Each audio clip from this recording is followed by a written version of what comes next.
Hello, everybody, and welcome to Books in Hindsight. I am your host, author Matthew Heines. Today, we're going to be listening to part 2 of our amazing interview with James Gilliland from the ECETI Ranch. James is an author, and we're going to talk about his books. So let me just remind you that we make our money when you buy books from our featured authors. So go ahead and click on the links in the comments section or go to Books in Hindsight or heinessight.com where you can click on affiliate links and order your favorite author's books like James in Kindle, in KOBO, in iBooks, and in the print version. I think I got everything. So now, without further ado, and please don't forget to hit that subscribe button, let's bring out James Gilliland. Let's go to the phones.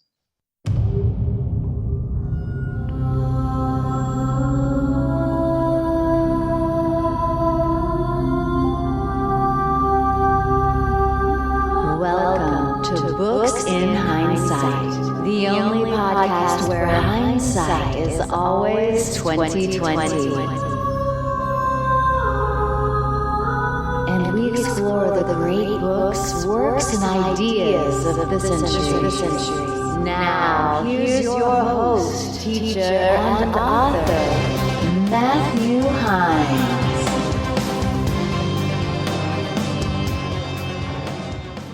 I want to deal with it, and I'd meditate, and I'd connect with them and merge with their consciousness and energy, and that was my focus. And then next thing you know, Jesus shows up with Baba G. Now this is really wild side, and he goes, "You need to learn Eastern thought." So I studied with yogis and lamas, and I was teaching yoga for 11 years, and I was in that phase of it. And then, next he shows up with White Eagle, and he says, so I started doing sweat lodges with elders of different nations and things like that.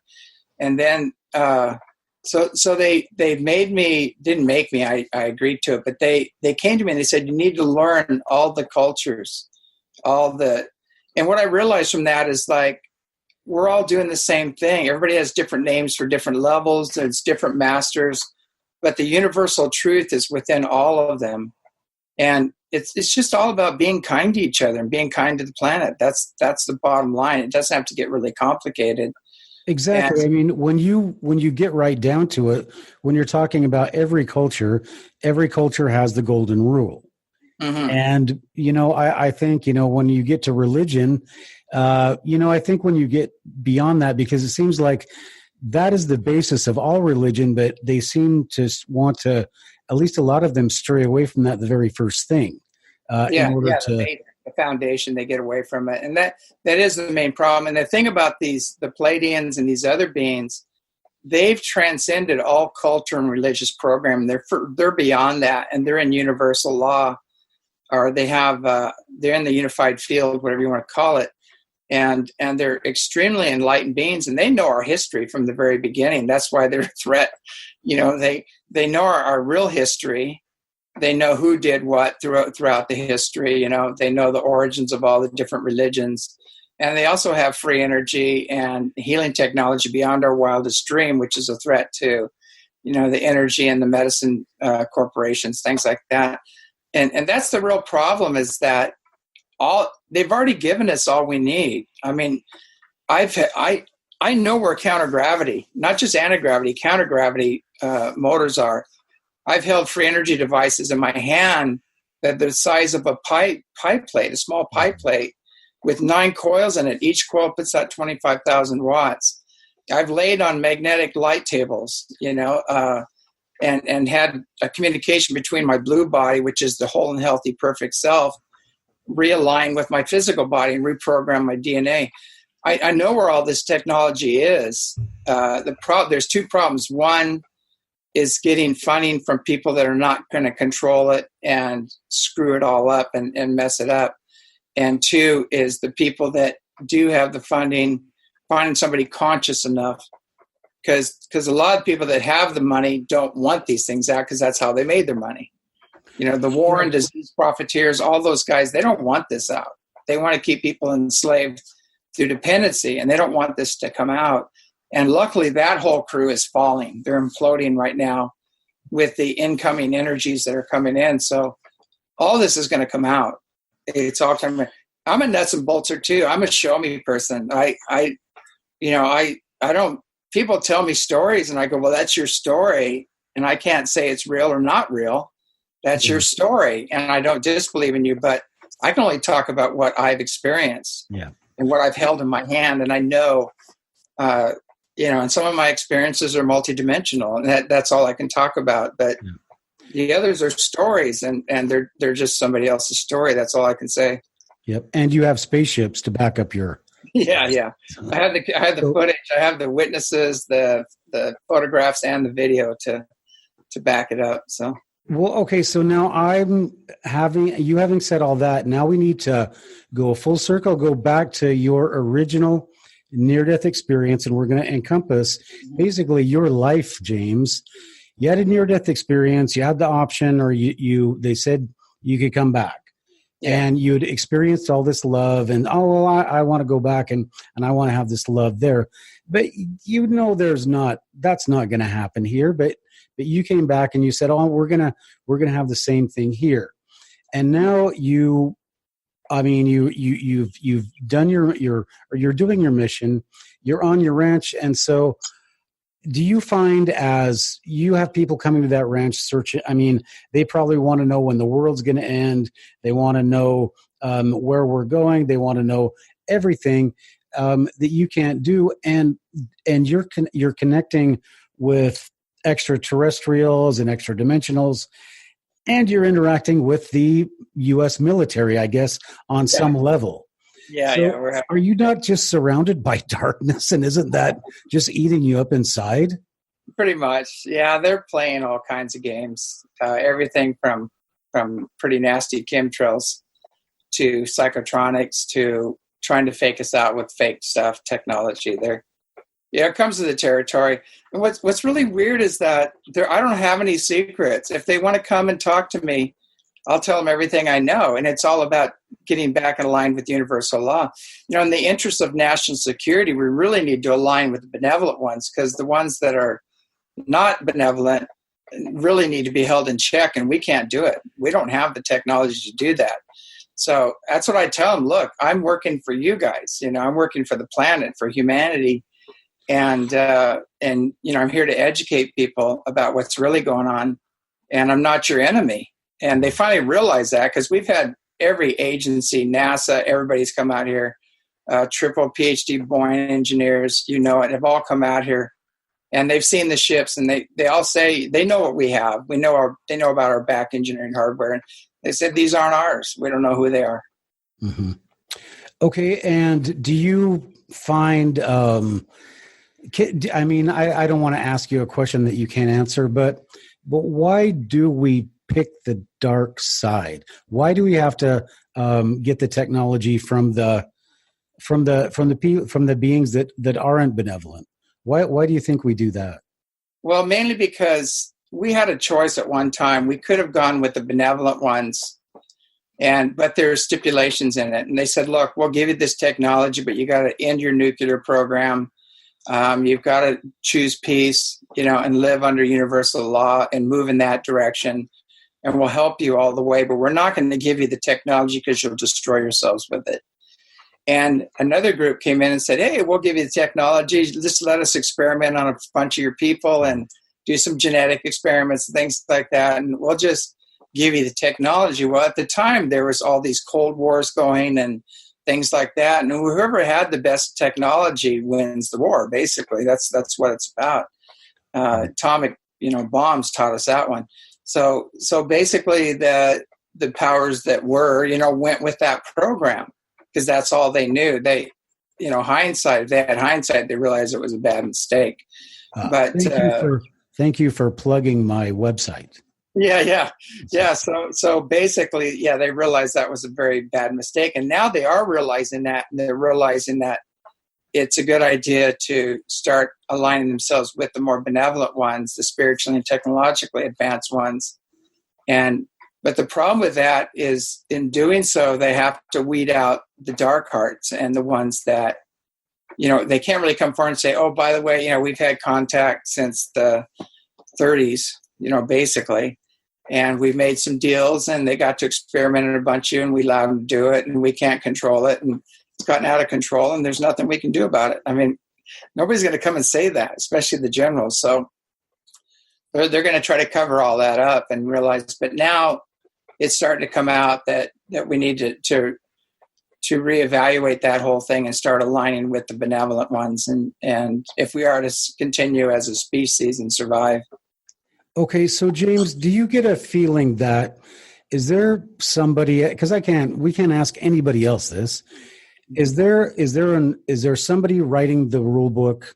Is it like Monopoly for these extraterrestrials? They have to play by certain rules, or is it just kind of a give and take where we kind of, we're at war sometimes, and that's how we get things done if we have to?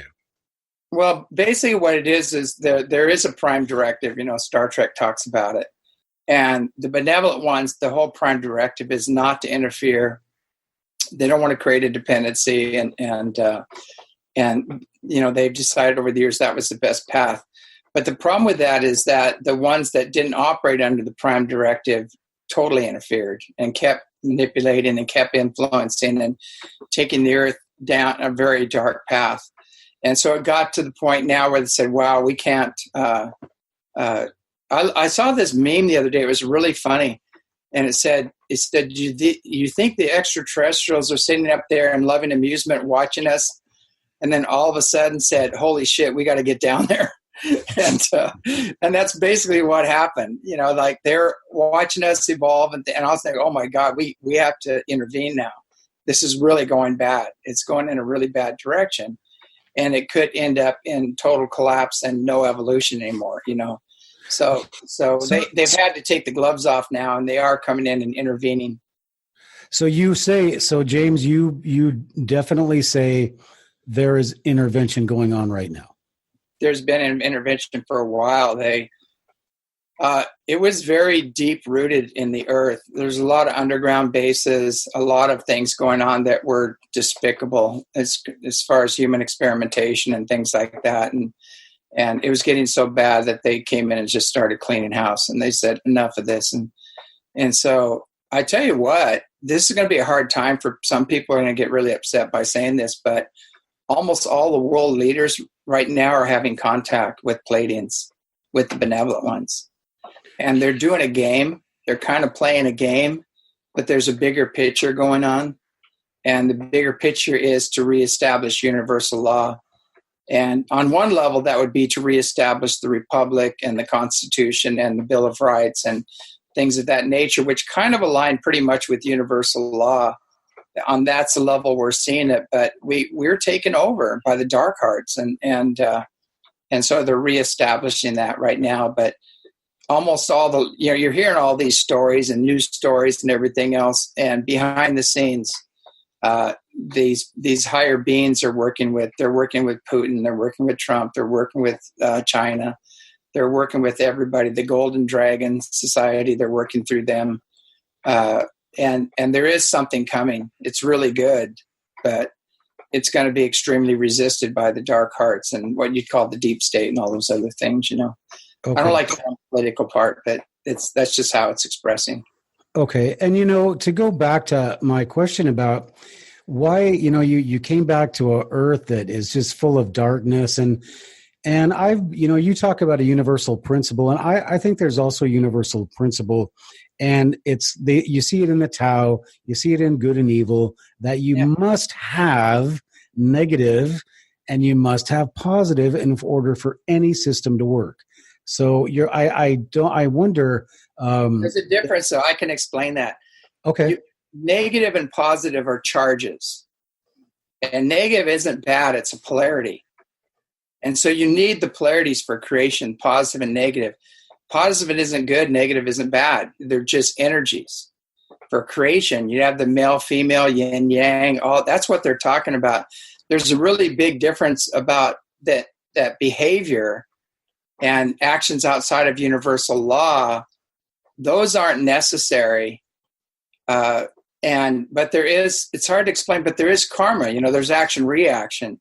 So if I were to go and decide, hey, I'm going to go kill my neighbor, and so his wife and all their relatives are probably going to come back after me and take me out, so basically that's a really dumb thing to do. It's like, so we need the old thou shalt not kill is a pretty good idea, if you want to have a society.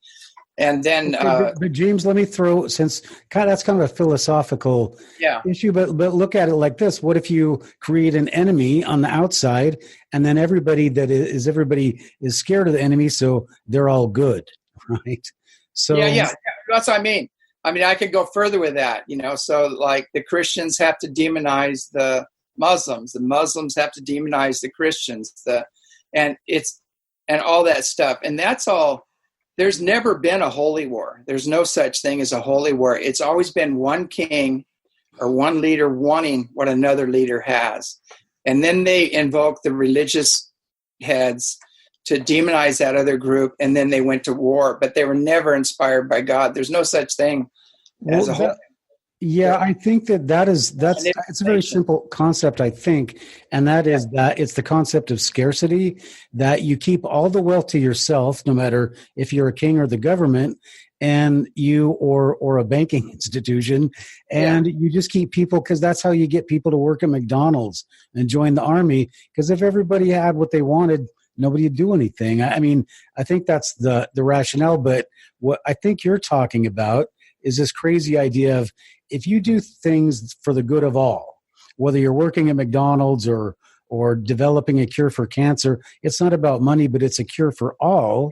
That's a kind of consciousness I think you're trying to get, but I don't think it's ever going to happen. Well, here's the deal. I can explain it this way. Basically, it's hard to explain. My light keeps going out. Universal law is pressing in right now. And if you understand the principles of universal law, universal peace, brother, sister love, individual freedom and prosperity for everybody, you don't have the hoarding and the consciousness. You don't have that. And that's what's imploding on itself. And that's why all these global elite and all these guys seem to be vanishing, disappearing. A lot of them are having heart attacks. A lot of them are being arrested right now. A lot of that's all part of this process. It's a much bigger picture happening. And eventually we will get to that, but it's a process. And, and I'm not, to me, it's like a lot of the New Age teachings, when I hear the New Agers talking, I don't want to bash New Agers, but, they have this love and light, and and everything is love and light. And if I do my yoga and turn myself into a pretzel and eat my goji berries, everything's going to be good, Well, that may not be the case, because enlightenment means to be in knowledge of both sides, that there's a dark side and there's a light side going on. And there's actions outside of universal law, which is greed and hoarding and things that are harmful to humanity, the earth. And then there's actions within universal law. So it's not so much positive and negative. Those polarities, and male, female, all that stuff exists. I look more at the behavior. And that behavior now, you used to be able to get away with it. And now with the new energies coming in, it's almost like instant karma. And these guys are not getting away with it. They can't hide the lie anymore. The lies are being pressurized. The truth is coming out. And with this energy pressing in, all that's going to be exposed. So I totally recognize there's a dark side. If the dark side came and tried to kill my family or whatever, I would practice unconditional lead, and, like probably any other person here, I wouldn't do it. I wouldn't be condemning them or anything else. I know what made them dark. It's like, I used to be a Viking, I had a big broad axe. I hacked off heads in one lifetime. I was a road bandit in a lifetime, but I was also monks and yogis and lamas, and I had lives in other dimensions as well. I'm aware of all that. So I know what creates a murderer. I know what creates a thief. I have understanding of all that. And it's usually some trauma, something that happened, or some wrong conclusion from a past experience or even social pressure, whatever, that got them to operate outside of universal law or step out of their heart. And so that energy, that universal law, that heart energy is coming back in right now. And the people that don't align with it, they're not going to be frequency specific to the evolution of Earth. That's the best way I can say it. So tyranny has a frequency to it. The greed has a frequency to it. Harming others has a frequency. That frequency is no longer going to be able to function here, because that grid that maintains that frequency is being torn down. So the grid goes down, consciousness is caused. There's no support for that kind of nonsense. These guys, their bodies are failing. Everything's failing. Their empires are crumbling. They're going down, and resistance is futile. You can't stop this process. It's so big. There's so many beings behind it, and they're so, I don't know, ginormous, and whatever name you want to give these beings in consciousness. You can't stop this process, and you can just see it unfold. I wish it would happen faster, and I wish it would have happened earlier.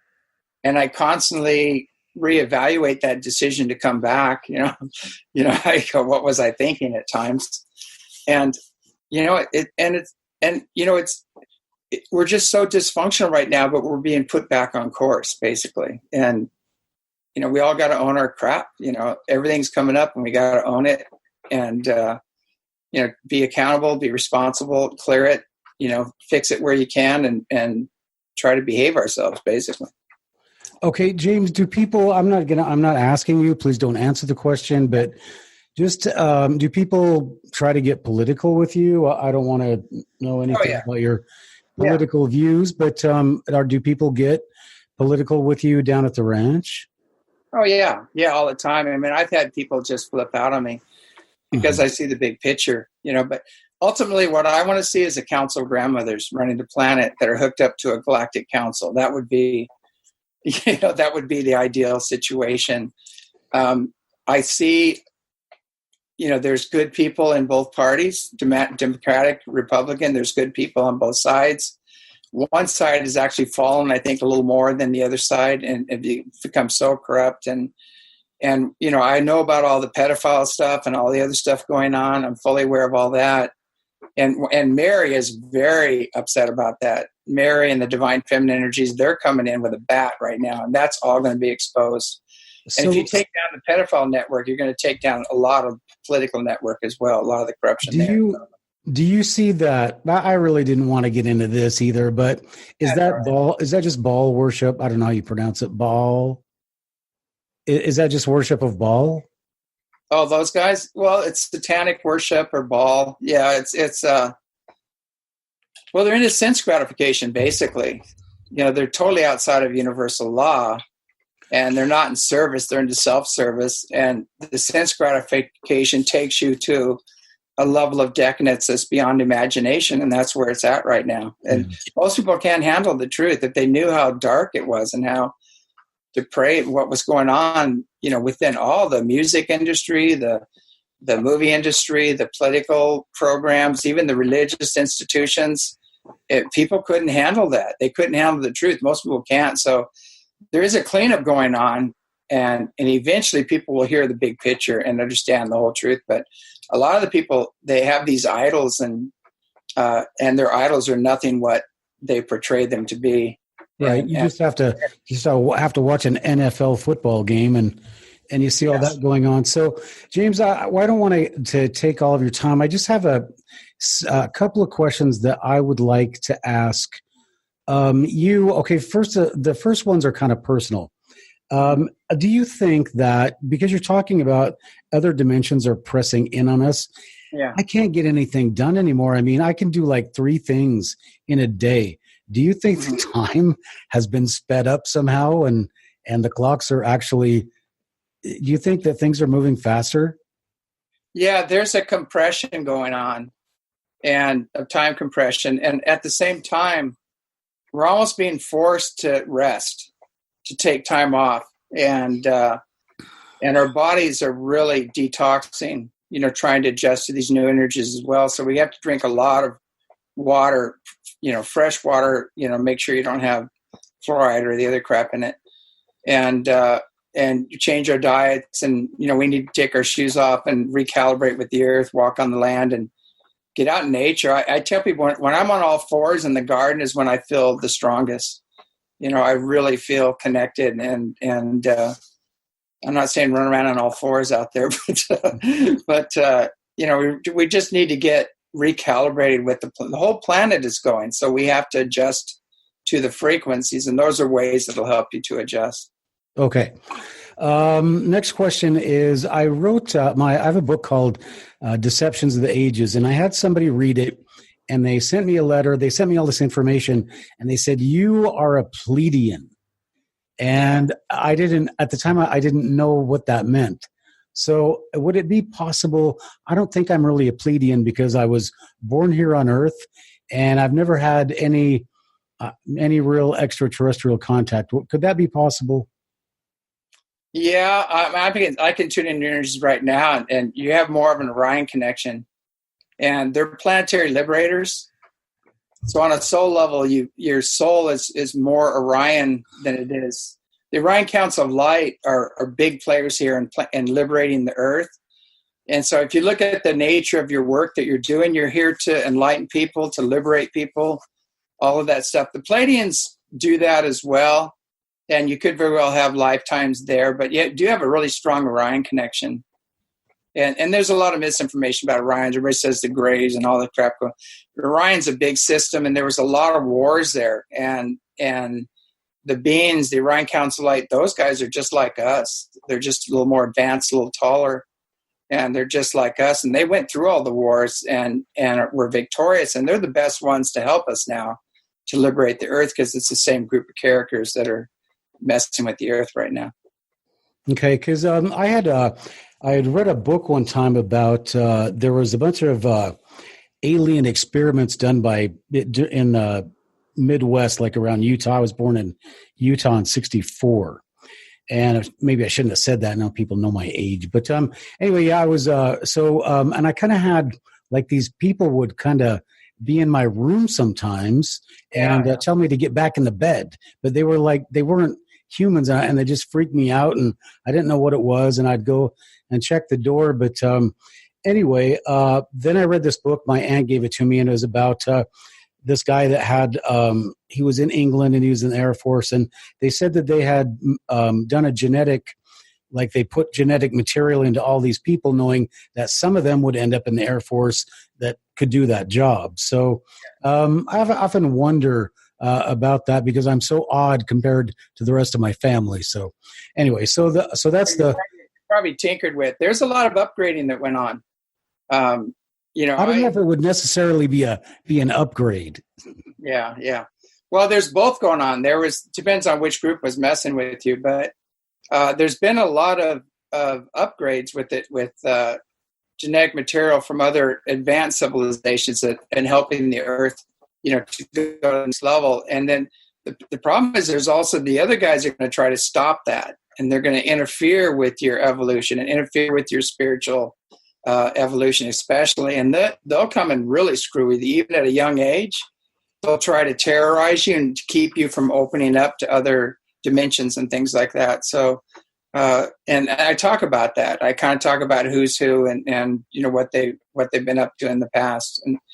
And so it's so much going on. It's not just one thing. And the problem with a lot of people out there, especially in the UFO community, have pigeonholed this into one box, and they wrote a book about it, and they want everybody to believe that's what's going on. But it's not just box A; it's check box A, B, C, and D. It's like there's black ops, there's nuts and bolts, there's abductions, there's benevolent beings, there's extremely spiritual levels to this. It's all going on. There's time travel. It's all happening at the same time. Yeah. Okay. Well, my life has been, other than what I've done, has been just pretty much normal. Nothing. I never no UFO experiences or anything like that. All right. So, James, I think we're about out of time here. I want to do a couple of things before I let you go. I think I've said that once, but I promise you this is for real. I want to ask you a couple of questions about James, now it's very easy because you have people coming to you day in, day out with their needs, whatever. Is it really tempting to become like a prophet? Not for me, because I don't want the job. Even there's a lot of miracle healings that have happened around here, and I don't like that when that happens, because all of a sudden everybody comes running to me and they want me to fix everything and heal everything, and so I think I inhibit a lot of that for that reason. I don't want to be. One of the problems we all give our power away, and we give our power away to external forces, external people, external beings, and that's really not the path of a true teacher, or a master. That you're here to empower people to become their own prophet, get their own information, heal themselves, things like that. So that's my main focus. I don't want to be a guru. I don't want to be responsible for other people's lives. We're all unique. We have our own unique soul purpose for being here, and it's a massive babysitting job. And I tell people I have my own life. I'm not infallible, and I have my own lessons to learn. And I've just had a lot of experiences that I can share and help people, help validate some of their experiences. But ultimately, it comes back to the individual. Like, each individual has to take responsibility for doing whatever's necessary to fulfill their own unique purpose and make their own personal connection with Source and become your own inner healer. You can help along the way, but ultimately the responsibility lies within the individual. Okay. And now on the ranch, we're talking about like dark forces. Do you think that maybe sometimes you might attract that either spiritually or in human beings? Well, the problem about a vortex is what this is. It's like a power center or a vortex. Whenever you light up a light like this, you're going to attract. It's like moth coming to a flame. And so you got to stay on top of it. And so we're always clearing the energy here multidimensionally, basically, keeping the energy clear. Also, too, there's people that come here that they have the option of healing or going, basically.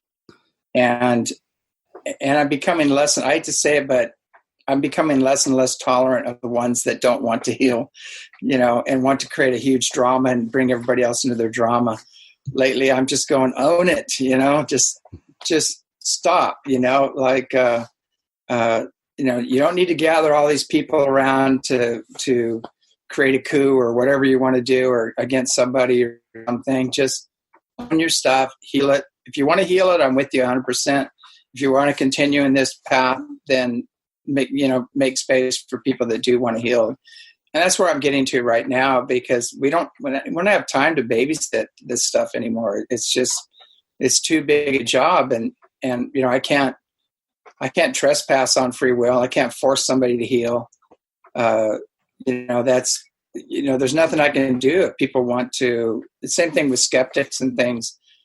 They come here and they start attacking and they say all kinds of nonsense. And I said, well, thank you for establishing your character and your ignorance. Have a nice day. I don't have time for it.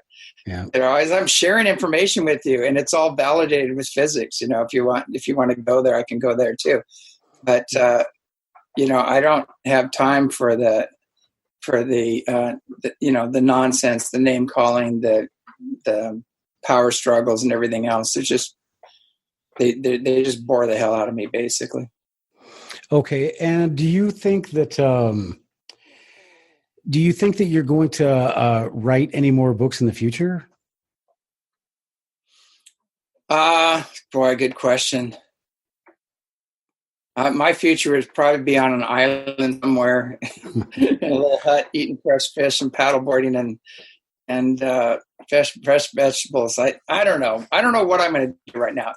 I'm kind of riding this shift through to see where it goes. And I have some options now where I can create more than one ECETI. There's an ECETI in Australia and one in Japan as well. And I'd like to create one. There's a Mexico possibility that I'm looking at that has an incredible health spa there that I can go and bring this other healing technology there as well. So To be honest with you, I'm ready to retire, whatever that means. It may mean stepping on a ship and getting the hell out of here. I don't know. Yeah, I understand that. I see your videos, and I just see so much potential for. You remember that movie? What is it? The Beetlejuice. Remember Beetlejuice? Oh yeah. And aren't you afraid of your? I guess I'll say your project. Aren't you afraid that you're just going to start to attract and make it kind of be like a Disneyland for the occult or UFOs? And don't you think that would backfire? I already had that opportunity many times. Yeah. They come to me, they've made the offers, and I've gotten the letters. We'll give you so much a month. You're part of the elite. We know who you are, and all the other stuff. And I already did that. I already did commercial real estate. I already understand the world. It doesn't have anything for me, and I don't. When you're in a certain state of consciousness, you're in service mode, and you're not here to empower or take advantage of others. It's just not part of your mindset. And anything that aligns with that energy, anything that separates and divides, or there's so many things. Like, I actually kind of pull the rug out from under these guys all the time and pull down their masks and show a lot of these cults for what they are, and institutions and things like that, and which I get in a lot of trouble for on a regular basis. But the separation game's over, and the elite game is over, and we all came from the same source, and we're all returning to the same source, and we're just here to help that process. Basically, I can't go that direction. There's an energy that comes with that's sickening. I mean, it's a very low consciousness. It's a very low form of energy, and these guys haven't figured that out yet. It's like, no matter how much power and wealth you have, there's still karma. You can't get away from that. And they think they can buy love, and they can buy respect and things like that. Who are the most highly respected people on the planet? Jesus, Buddha, Gandhi. These other guys come and go. They die, and nobody cares about them anymore. And the only people that love them are the people that love what they can do for them. Yeah. And they want their power, and they want their wealth. There's no love there. There's no joy there. They went down a dark hole. They've been misled. And I actually feel sorry for them, because they fell for the trap, and hopefully they'll figure it out, because a lot of them are prisoners in their own castles. They can't even go anywhere or do anything, So, and eventually that's what's going to happen with the dark hearts, that they're all going to be revealed and exposed for what they've done over the history and what their families have done and things like that. And they won't be able to walk the streets, because it's part of the process. As we evolve, telepathy is going to kick in. Direct knowing, it's going to come in. You have full knowledge of the future and past, and all those things are being activated right now. So these guys are screwed, and they've screwed themselves. I'm certainly looking forward to seeing that happen, James. So I want to ask you, how do you consider yourself? Are you've made it clear you're not a prophet, even though I somehow think that based upon your personality, the things you've done, and the interactions you've had, I think that when you go, I think people will go, who was that guy? Yeah. Because you have this demeanor. So I kind of ask you tongue in cheek, you have like almost a Christ-like personality. You're very low key. You're out to help people. Are you a healer? I think I'm more of an imp. You're more of a what? More of an imp. Okay.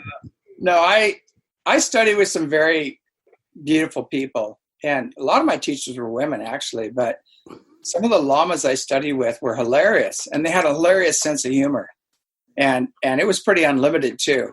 And I think I fit into that category.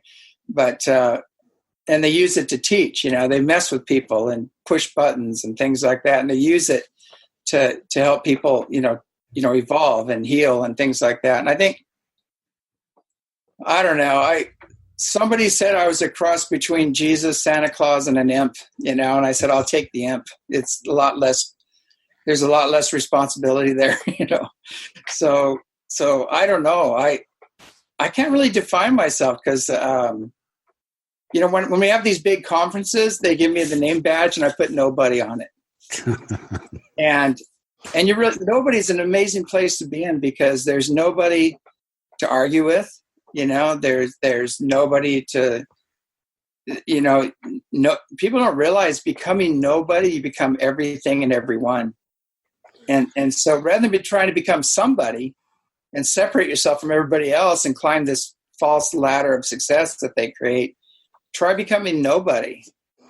And there's nobody to defend. There's nobody to argue with. There's nobody, it's like, and I love this friend of mine. I actually had a t-shirt and it says, I'm just sitting here.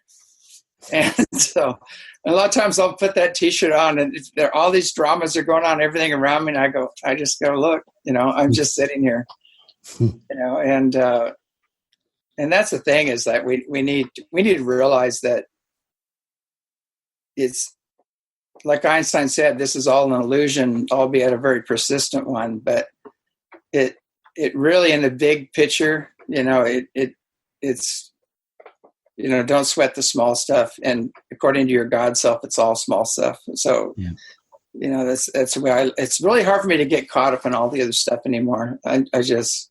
Okay. Well, James, let me put it like this then. If I was to talk to somebody who knows you, who has known you for some time, would they characterize you as a healer?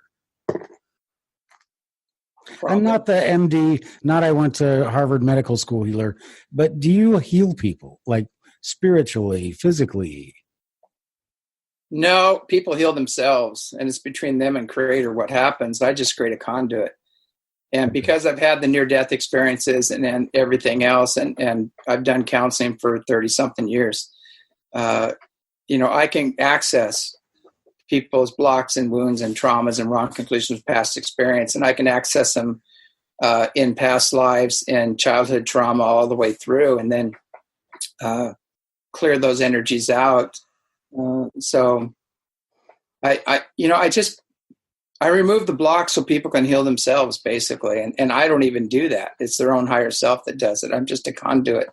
That it's like the Indians say, you got to become a hollow bone and let spirit work through you. So the more you think you do it, and the more, if I define myself, I'm limiting that process, So like one day I'll be digging a ditch here and putting in water lines and things like that, or painting something or fixing something. And, the next day I'll be standing in front of 2,000 or 3,000 people talking, so it's like whatever's necessary, Yeah. What a long, strange trip it's been.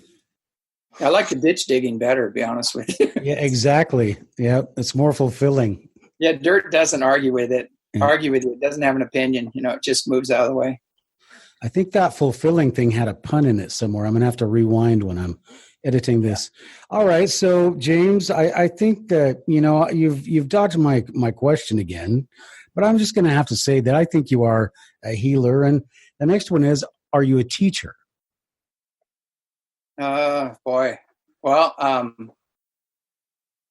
tell you an experience that happened with me is that when I was going through all this process, I was connected to these Andromedans, and I asked them, I go, who am I? Why am I here? The old questions. And they said, you're a teacher for the God of eternal bliss. And I said, really? I said, who's that? And they said, Ezekiel. And I said, Ezekiel. And it's an ascended form of Ezekiel and Cassia, a feminine energy. They merged and ascended together. And I said, well, who's Ezekiel? And they said, the God of eternal bliss. And they said, so you're basically a conduit for that energy. And after that near-death experience, my whole aura was gold. It was just pure gold and white light. And now it's multicolored, and it'll shift into that gold light when I'm doing work. But that's what I kind of see as I'm like the hands and feet of this seventh dimensional being, But that doesn't give me any power over other people. I mean, if people are meant to heal and it's part of their karma or part of their path, and they can get straight with the source, things happen, but I can transfer that energy to help make that happen. But that's the only way I can explain it. But again, I don't want to create an external program. People coming to me think I'm going to fix and heal and do. That's why I wrote the books, so people could read the books and learn, and their tools are in there. Everything is in there, for people to have the same experience I've had. But, ultimately the bottom line, and this is what all the master teachers and yogis and lamas have told us, is that you are God. And that's totally blasphemous for some people. But the bottom line is, you can't separate yourself from omnipresence. It's impossible. You can live the illusion and believe you're a body and a personality, and that's all you are. But you're actually a spirit that has a body and a personality, and that spirit's multidimensional, all the way back to the source in greater states of awareness, you might say. So I just get people in touch with the truth of who they are, minus all the conditioning and all the other crap, and then that's a process in itself, And do you find that people, I think that Jesus said that if I told you how easy it was to be saved, nobody'd do it because it's so simple. Do you find people are like that they're actually looking for more, for a different answer? Yeah, well, one of the lamas I studied with, he said there's so few enlightened people on this planet because it's so damn simple. And he said, get out in nature and focus on love and joy and bliss until you become it. That was his answer. And it's pretty much the same thing, is that we have so many people and things and touchstones telling us we're something else. And so we got to get away from all that psychic turbulence and that other nonsense and get back into nature. And then we start remembering who we are. And the more we meditate on love and joy and bliss, especially in nature, the more you're going to expand and make your own connection. But a little heads up that along the way, you're going to be challenged because there's an old saying, the closer you get to nirvana, the more the demons rear their ugly heads. So the more expanded you become, you have to learn tools on how to heal unseen negative influences and maintain your self-authority. And that's what we teach. That's one of the main things we teach here. Yeah, and I think that is a good point, which to kind of wrap up this interview. Because if I read your books, because that really is the hard thing, isn't it? I mean, yeah, we all want to be enlightened and we all want to be the good guy, but we have to feed ourselves and we have to take care of other people and we have to make harsh decisions sometimes. So if I read your books, am I going to have some kind of a guide to a balance in my life? Well, basically what happens, most people when they read the books, what happens is they start making their own connections as they're reading the books. And they're being taught not just through the book, but through the book is actually connecting them with these higher beings as well. So it's, and that's what I've seen, with a lot of people, definitely be changes in your life. I love Sonia Barrett. I was talking to her once and she said, I used to have hundreds of friends. Every party I was invited to, I went everywhere. She goes, and then I got on this path of enlightenment. She goes, now I've got like 5 friends. She goes, wait, I only have like 3 friends that I can really enjoy hanging out with and things like that. But the good news is the masses are starting to get it and they're starting to wake up and we don't have to be so isolated. And it's time to speak out and tell people who you are and how you feel and stop suppressing all that stuff. People, I don't, it sounds really, this may sound very unspiritual, but first of all, nobody has any authority in my life. Nobody has any power of authority in my life. Second of all, I don't really care what they think, and what they think of me, especially. That doesn't matter. I'm done with that. And you have to get that state of mind to really take this path, because it's a journey that, well, it's not an easy journey, and everybody's going to try to pull you off of it. and you're going to be sidetracked, and social consciousness is going to go at you from every angle to try to bring you back into the herd. And you just have to go for it. And you have everything you need at the core of your being. Everything you need is within you. So the program is we're focused on love and joy and acceptance and approval, everything outside of ourselves. And we've given our power away to all these external authorities that are telling us who we need to be, how we need to act, what we need to wear, everything. You know, the whole social consciousness thing is about that. And we have to just drop all that and go within and find our own unique purpose for being here and do it. And then the energy flows. You know, when you're aligned with your soul and your unique purpose, everything happens. Everything starts coming together. And it doesn't mean you won't have challenges, because you will be challenged along the way, but you just have to.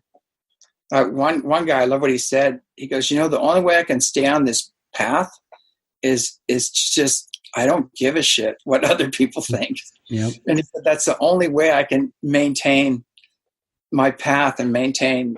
And it's sad, because most people can be very cruel, especially when you step outside their beliefs or how they want you to be or act or things like that. They can be very cruel, and that's a sad thing. But to me, I can love them no matter what.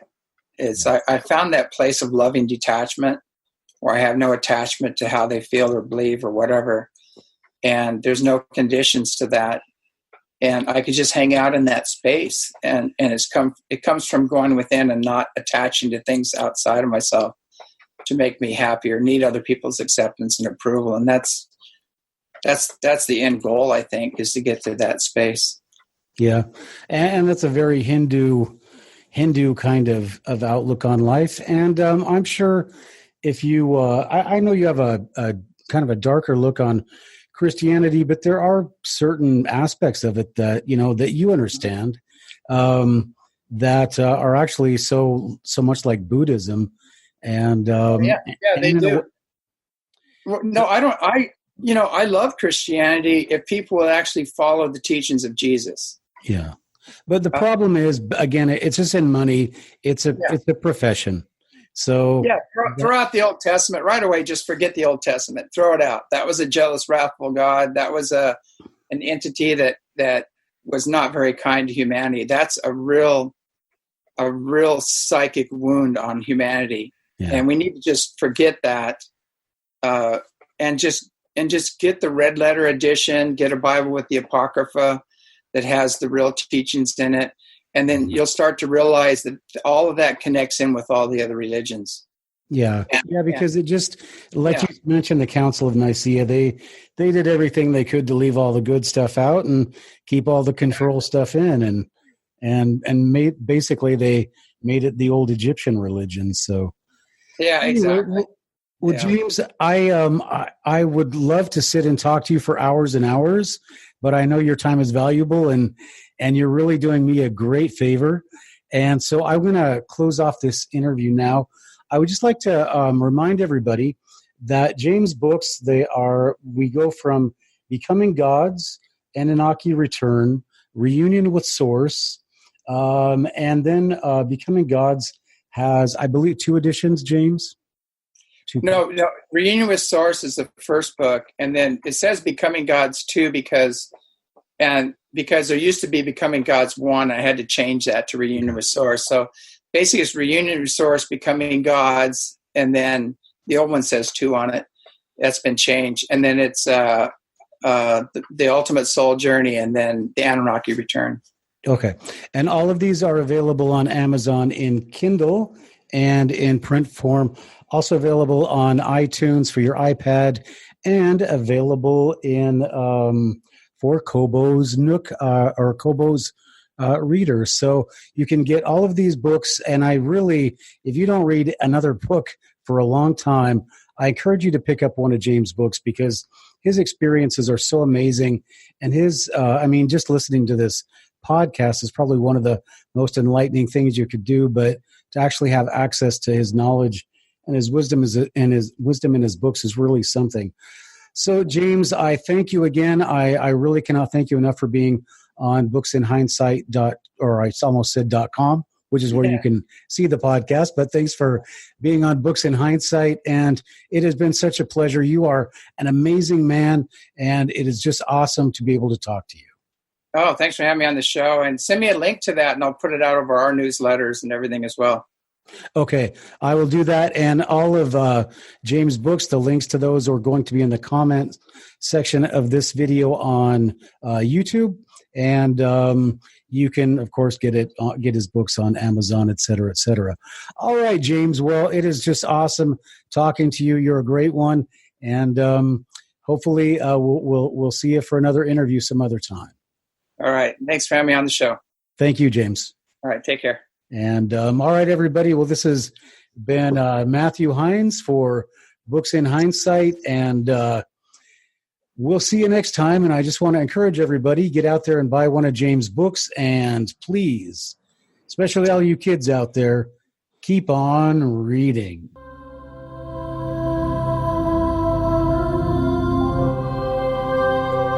This has been Books in Hindsight with your host, Matthew Heins. Please join us for our next podcast and look for our archives on iTunes and go to theheinessight.com. That's HEINES site.com for great books by Matthew Heins and other great authors.